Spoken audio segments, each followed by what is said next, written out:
گر مفتی و مولای باید ز خدا ترسی، گر قاضی و ملای باید ز خدا ترسی،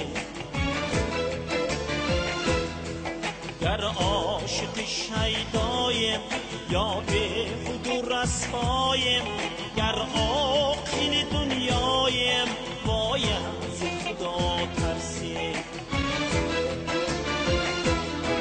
گر عاشق شیدایم یا به خود و رسوایم، گر عاقل دنیایم باید ز خدا ترسی.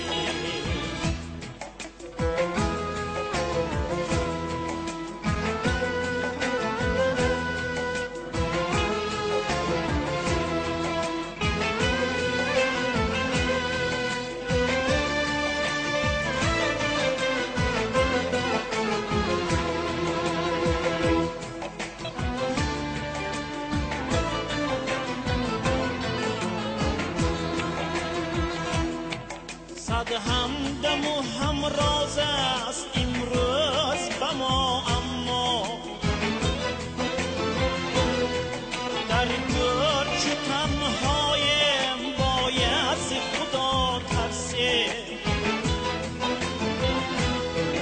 گر مست می نابیم گر مست لبیاریم، گر از همه بالایم باید ز خدا ترسی،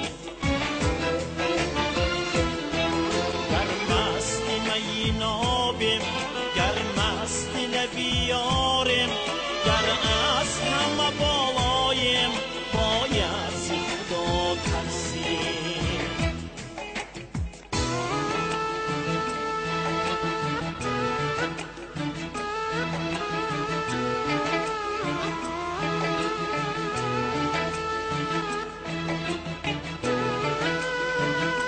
خوشبخت باشید. خوشحال شوید. خانه دور هستید.